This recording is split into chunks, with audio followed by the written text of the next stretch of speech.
अस्सलाम वालेकुम व्यूअर्स और हाज़िर हैं आप लोगों की खिदमत में एक और एपिसोड के साथ। और आज डिस्कस करेंगे हम क्वेटा और इस्लामाबाद के मैच को। और यार बहुत ही बोरिंग मैच था, बहुत ही ज़्यादा बोरिंग मैच था। मतलब दोनों टीम्स ऐसा लग रहा था कि कंपटीशन चल रहा था कि कौन टीम ज़्यादा गंदा खेल सकती है। तो चलें डिस्कस करते हैं। और टॉस जीत के रज़ो ने पहले जो है वो दावत दी बैटिंग की इस्लामाबाद को। और इस्लामाबाद का भाई सबको जो है ना वो मिल गया है, क्या कहते हैं, एंटीडोट जो होता है ना, वो मिल गया है कि इस्लामाबाद से अगर आप खेल रहे हो और आप टॉस जीत रहे हो तो इस्लामाबाद को इनवाइट कर दो बैटिंग पे। क्योंकि ये भी वही वाली थोड़ी सी रूटीन बनती जा रही है इस्लामाबाद की, जो लाहौर की बनी हुई है कि एक ज़िद को पकड़ा हुआ है कि यार हम लोगों ने इस तरह से खेलना है। तो इस तरह तो फिर मुश्किल हो जाता है कि ये लोग कहते हैं कि हम लोगों ने चेज़ करना है, जिस तरह लाहौरी कहते हैं कि हम लोगों ने डिफेंड करना है। तो इस तरह नहीं होता है। जो मतलब स्मार्ट कैप्टन्स होते हैं, जो स्मार्ट मैनेजमेंट्स होती हैं, वो हमेशा जो है वो दूसरी टीम को उसकी स्ट्रेंथ पे नहीं जाने देती हैं। ना कि ये कि आप जो है अपनी स्ट्रेंथ पकड़ के बैठ जाओ और उसी का रोना रोते रहो। तो इनका ये तो बहुत ईज़ी हो गया, मतलब एक्सपोज़ हो रही है ये चीज़ कि लोग जैसे ही फर्स्ट बैटिंग में उतरते हैं तो इनके पास कोई क्लू नहीं होता है इन्होंने क्या करना है। और अगेन बहुत सारी बातें आएँगी, कैप्टनसी पे भी आएँगी, मुख्तलिफ़ मामलात पे भी आएँगी, टैक्टिक्स पे भी आएँगी।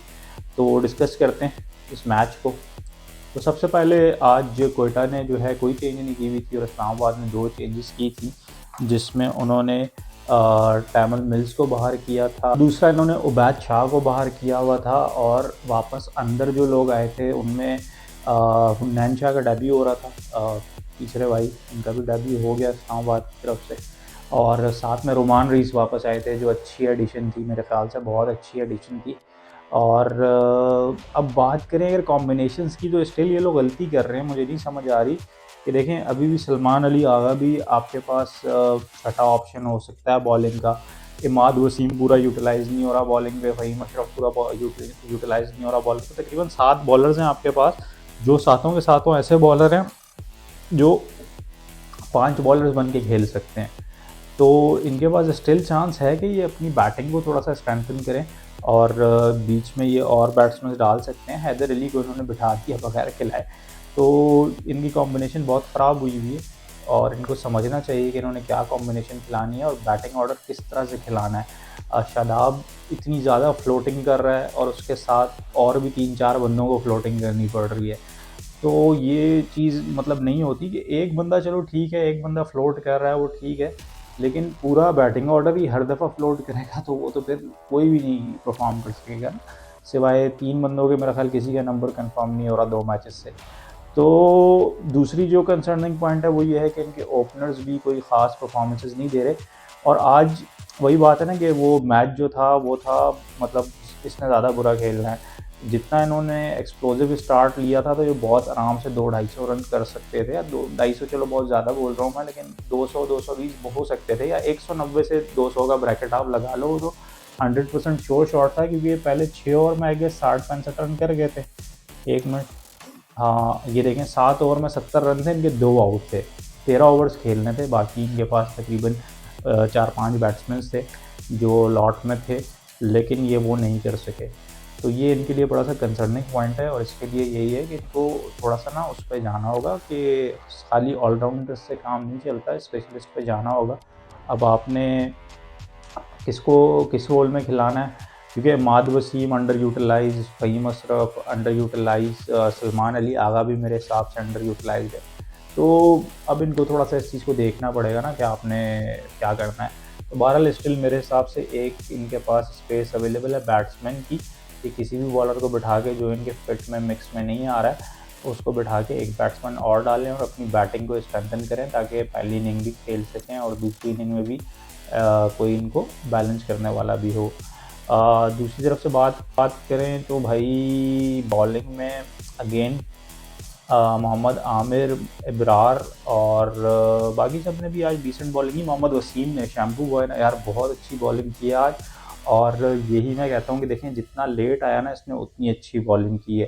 पहला ओवर इसने जो है वो इसने स्टिल अभी भी पहले ओवर में भी 8-9 रन, इसको 10 रन पड़े थे शायद, क्योंकि वो थोड़ा सा ये अर्ली आया था पहले ओवर में। लेकिन आखिरी जो इसने 3 ओवर्स किया, वो बॉल जब थोड़ा सा पुराना हो गया, हल्का सा बॉल पुराना हो जाता है ना, फिर ये बंदा बड़ा लीथल हो जाता है।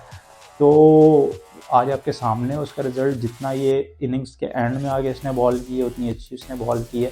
और पेस इसका मेरा ख्याल सबसे ज़्यादा क्वेटा में सबसे ज़्यादा पेस इसका है। सेकंड नंबर पे मुझे लग रहा है सबसे ज़्यादा पेस इस टाइम मोहम्मद आमिर हुआ है, मोहम्मद वसीम के बाद। और हसनैन तो फारिग लगा हुआ है बिल्कुल, बहुत ज़्यादा वेवर्ड बॉलिंग कर रहा है हसनैन। तो हसनैन को इनको चांस अब जो है वो बेंच पे बिठाने का देना चाहिए, और जो भी बेंच पे बॉलर अवेलेबल है, आगे सोहेल खान अवेलेबल है ना, उनको लाना चाहिए यार। ज़रूरी नहीं है कि आप मैच हारो तभी आप अपना वीक लिंक चेंज करो, या अपना जो भी आपको प्रॉब्लम नज़र आ रहा है तब चेंज करो। जब आपको एक चीज़ नज़र आ रही है, एक बंदा फॉर्म में है ही नहीं है और वो वेवर्ड बॉलिंग कर रहा है, तो आप उसको बिल्कुल हटा सकते हो। और उसके बाद अकील हुसैन ने भी अच्छी बॉलिंग की। इनको स्टार्ट में पहला ओवर बड़ा धुआंधार हुआ था, लेकिन उसके बाद इन्होंने रिकवरी अच्छी की। और यार मोहम्मद आमिर, मैं कह रहा हूँ ये कुछ कर रहा है, कुछ नया कर रहा है दोबारा से। और इसकी जो बॉलिंग है, आज इसको विकेट नहीं मिली लेकिन इसने किसी को हिलने नहीं दिया। खासतौर वही दोबारा बात करूँगा, मैं पहले भी की थी एक वीडियो में, कि जो इसके डेथ ओवर्स है ना वो बहुत बहुत ज़्यादा ब्रूटल हो गया है। उसमें किसी को जो है ना खेलने नहीं देता बिल्कुल। और इसकी पेस बहुत अप हुई हुई है, तकरीबन 140 142 टच कर रहा है ये। और अगर इसी फॉर्म में ये रहता है और ये पूरा PSL विदाउट इंजरी खेलता है, तो मेरे ख्याल से PSL एंड होते होते 145 46 47 भी टच कर रहा होगा, अगर इसकी ये फॉर्म कंटिन्यू रहती है। वसीम नो डाउट बहुत मज़ेदार बॉलिंग की आज, और हसनैन फारिग था वही जो हमने डिस्कस किया। इब्रार अहमद 18 रन 3 विकेट्स यार, 18 रन 3 विकेट्स T20 मैच में। और अब हमें ये भी समझना चाहिए कि देखें, ये यही इस्लामाबाद है, लाहौर में एक दूसरी पिच पे खेली थी या एक फ्रेश पिच पे खेली थी, तो इन्होंने क्या किया था। और आज ज़रा सी असिस्टेंस मिली है खाली, तो बैटिंग का क्या हाल हुआ है, ठीक है। और इवन जो चेस कर रहे थे तो उनका भी यही हाल था। और भाई बेसिक क्रिकेट तो है ही है ना, कि मतलब आपके पास अपनी बेसिक्स जो हैं वो मजबूत होंगी तब आप कुछ कर सकते हो। और तब मैच का देखने का मज़ा आता है कि यार कोई टेस्ट भी तो हो रहा है, बैट्समैन का कोई टेस्ट हो रहा है, बॉलर का कोई टेस्ट हो रहा है, कौन ज़्यादा ब्रेक कर रहा है, कौन ज़्यादा स्विंग कर रहा है, कौन सीम मार रहा है, कौन पेस मार रहा है, टेस्ट होता है ना इन चीज़ों का। अब आजकल की जो पिचेज़ हैं तो उस पर तो बिल्कुल फ्लैट ट्रैक पिचेज़ बना दी जाती हैं, सीमेंट पिचेज़ बना दी जाती हैं, और उसके बाद ये बैस बॉल है और फलानी बॉल है। भाई जो बैड बॉल है ना, उसमें बेसिक ज़रूरी है, और उसमें इन पिचेज़ पे खेलना भी ज़रूरी है। तो ऐसी पिचेज़ होनी चाहिए ताकि आपके प्लेयर्स अच्छे पॉलिश होकर निकलें, क्योंकि होता यही है, जब आप किसी बड़े टूर्नामेंट में जाते हो तो आपको इनिशियली तो मिल जाती हैं इस तरह की पिचेज़ छोटी टीमों पे और ग्रुप्स में। जैसे ही आप नॉकआउट पे जाते हो, ज़रा सी स्विंग या सीमिंग पिच लगी या टर्निंग पिच लग गई, फॉर एग्जांपल एशियन कंडीशन में या जिस तरह हम इंडिया में थे, तो उसके बाद ढेर हो जाते हैं। तो चैलेंजिंग पिचेज़ होनी चाहिए जिसमें बॉलर के लिए भी कुछ ना कुछ हो, ताकि बॉलर भी कॉन्फिडेंस बनाए। बाकी उसके बाद चेज़ में आप देख लें, क्वेटा ने जो चेज़ किया कंफर्टेबल चेज़ था स्टिल, क्योंकि जल्दी हो गया, लेकिन क्वेटा ने भी विकेट्स जो हैं वो गिरा दी नहीं। 1-2 अगर इनको सेटबैक्स और हो जाते ना तो मसला हो जाता। बीच में एक दो दफ़ा एम्पायर ने कर भी दिया था, जिसमें रोज़ो को आउट दे दिया था, लेकिन वो बच गए उस पर रिव्यू पे। तो आज जी जेसन रॉय ने बड़ी अच्छी बैटिंग की, और उसने जो है ना एक्सीलेटर दे के रखा। उसको पता था कि जल्दी जल्दी रन निकाल लो, कम रन भी हैं तो जल्दी निकाल लो। 18 बॉलों में 37 रन किए उसने। शकील जल्दी आउट हो गया। ख्वाजा नाफे मेरा बहुत फेवरेट है, मैंने बहुत तारीफ़ कर रहा हूँ इसकी, टूर्नामेंट स्टार्ट होने से पहले इसकी तारीफ़ कर रहा हूँ, लेकिन यार आज जो इसका एटीट्यूड था ना वो सही नहीं था, नेगेटिव था थोड़ा। कि ये पहली बॉल पे वो जो नो लुक कर रहा था ना, तो यार सही नहीं है ना। वो सामने भी आप देखो कौन है, उसको आप रिस्पेक्ट दो। और उससे ये मिस टाइम हुआ और उसके बाद इसका कॉन्फिडेंस शेक हो गया, ठीक है। और आज ये फिर इस वजह से कुछ नहीं कर सका। तो भाई ठीक है, आप एक्स्ट्रा ऑर्डिनरी टैलेंट हो, सारी दुनिया मान रही है, अब तो हर कोई बोल रहा है कि भाई ये एक्स्ट्रा ऑर्डिनरी टैलेंट है, लेकिन आपने इसको अपने ऊपर हावी नहीं होने देना ना। मतलब आप अभी बहुत अर्ली एंट्रेंट हो, अभी आपसे ऊपर वाले जो हैं वो भी कुछ करके बैठे हुए हैं और बहुत पुराने बैठे हुए हैं, तो उनको रिस्पेक्ट देनी चाहिए। और वही हुआ, फिर ये दोबारा से रोमान रईस को भी पहली बॉल पे हिट करने गया तो ये आउट हो गया। तो इसको अभी ये समझना होगा कि भाई इसकी रिस्पेक्ट भी करनी है। अगर तो ये अपने आप को, वही बात है, गेम से ऊपर समझ लेगा तो वही हाल हो जाएगा जो उमर अकमल, अहमद शहजाद और डिफरेंट प्लेयर्स का हो गया। रज़ो ने आज जो है ना बड़ी डिफरेंट इनिंग्स खेली है, अपनी नेचर से बहुत हट के, क्योंकि रज़ो हमेशा से जो देखने में आया है इससे पहले आज तक, वो स्टार्ट से ही एक्सीलरेट करने पे जाता है। लेकिन आप कह सकते हैं कि ये कैप्टनसी का एक रिस्पॉन्सिबिलिटी जो उसके ऊपर आई है, ऐड ऑन हुई है, तो शायद ये उसका असर है कि उसने आज मैच की कंडीशन को बड़ी अच्छे से समझा और 100 से कम स्ट्राइक में खेल के उसने मैच ख़त्म किया, नॉट आउट गया। तो ये बड़े प्लेयर्स की निशानी होती है कि कंडीशंस को कैसे जज करना है। उसके बाद सरफराज भाई का तो पता नहीं क्या फ्यूचर है, मुझे तो इसी टूर्नामेंट में ये बेंच होते हुए नज़र आ रहे हैं, क्योंकि बहुत दफ़ा इनकी ऑलरेडी 2 दफ़ा कंडीशन में इसमें बैटिंग आ गई जहाँ इनके पास लंबे ओवर्स थे और इनके मतलब के मैच थे, ये भी इनके मतलब का मैच था। एंड तक खड़ा होना था, खाली कुछ नहीं करना था, छक्के चौके नहीं मारने थे, सिर्फ स्ट्राइक रोटेशन करनी थी। लेकिन ये तब भी आउट हो गए 1 रन पे और 6 बॉलें भी मेरा ख्याल जाया कि इन्होंने। जी ऐसे ही है। और उसके बाद रदरफोर्ड ने अच्छी इनिंग्स खेली, 23 में 29 किए। कील ने भी बस, उसके बाद रन ही इतने कम थे। आमिर ने आके एंड में अच्छा कैमियो दिया और बैटिंग में भी उसने दिखाया कि भाई आई एम बैक। बॉलिंग की बात करें तो नसीम शाह बिल्कुल ऑन द मनी थे पहली बॉल से और आउट भी किए इन्होंने, स्टार्ट में भी आउट किया और बीच में भी बड़ी अच्छी बॉलिंग की। लेकिन बस वही है कि रन बहुत कम थे और फील्डिंग नहीं सपोर्ट कर रही थी। एक तो बंदा सर पकड़ के बैठ जाए, क्या अगर कितनी दफ़ा इस चीज़ को डिस्कस करे इंसान कि यार फील्डिंग को क्या हुआ है भाई, बस ना अभी 5 दिन हो गए, 10 दिन 6 दिन हो गए सॉरी, अब आप बस कर लो अभी वापस भाई, फिर दम में आ जाओ, अपने इंजन गर्म कर लो, सीधी बॉलें तो पकड़ो भाई। रोमान रईस की वापसी अंडर यूटिलाइज गए अगेन। पहले ओवर में इन्होंने जितनी ज़बरदस्त बॉलिंग की थी और जिस तरह से इन्होंने ब्रेक लगाया था, उसके बाद फ़ौरन इनको चेंज कर दिया गया। 14 रन दे के 6 की एवरेज से उन्होंने 2.2 ओवर्स किए और मैच ख़त्म हो गया। मतलब जो बॉलर आपका सबसे अच्छी बॉलिंग कर रहा था, आपने उससे पूरे मैच में ओवर भी पूरे नहीं करवाए, मैच ख़त्म हो गया। तो ये चीज़ें जो हैं वो डिस्टर्बिंग है। हुनैन शाह अगेन 13 रन दिए हुए थे, 2 ओवर में 1 आउट किया, बस वाहे को उसी ने आउट किया, अंडर यूटिलाइज गया।